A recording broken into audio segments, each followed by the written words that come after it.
నరసింహ అయితే దీప దగ్గరకు వచ్చి, "శౌర్య వాడికి పుట్టిన బిడ్డే కదా! నాకు ముందే తెలిసే నువ్వు నాతో కనలేదని, వాడితో కని ఉంటావని నాకు ముందే అర్థమయ్యింది" అని చెప్పేసి అయితే అంటూ ఉంటాడు. ఆ మాటలు వినగానే అక్కడ ఉన్న దీపకైతే చాలా కోపం వచ్చేస్తూ ఉంటుంది.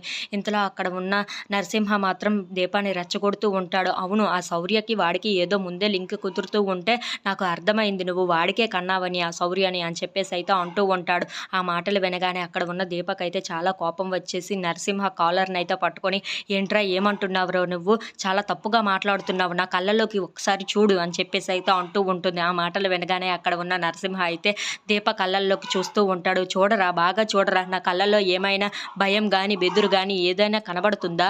ఏదైనా కనబడుతుందా? కనబడితే నేను నీతో ఇలా మాట్లాడుతానా చెప్పు" అని చెప్పేసి అయితే అంటూ ఉంటుంది. ఆ మాటలు వినగానే అక్కడ ఉన్న నరసింహ అయితే చాలా భయపడిపోతూ ఉంటాడు.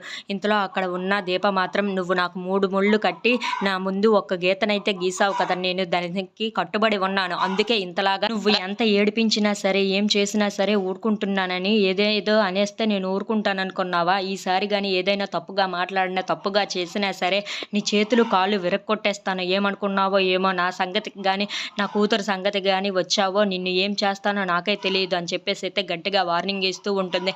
ఆ మాటలు వినగానే అక్కడ ఉన్న నరసింహ అయితే దీపను చూస్తూ చాలా భయపడుతూ ఉంటాడు. ఇంతలో అక్కడ ఉన్న దీప మాత్రం, "నువ్వు మర్యాదగా మాట్లాడావు. లేదంటే ఇక నుండి నాకు కనిపించినా, నా దారికి అడ్డొచ్చినా సరే నిన్ను వదిలిపెట్టేదే లేదు" అని చెప్పేసి అయితే గట్టిగా వార్నింగ్ ఇస్తూ ఉంటుంది. "తప్పుకో నా దారి నుండి, నేను ఇక్కడి నుండి వెళ్ళిపోతాను. నిన్ను చూస్తేనే నాకు చాలా చిరాకుగా, చాలా కోపం వచ్చేస్తుంది" అని చెప్పేసి అయితే అక్కడి నుండి వెళ్ళిపోవడానికి ట్రై చేస్తూ ఉంటుంది. ఇంతలో అక్కడ ఉన్న నరసింహ మాత్రం, "సరే వెళ్ళని, తర్వాత చూసుకుందాం" అని చెప్పేసి అయితే అనుకుంటూ ఉంటాడు. If you like this video please subscribe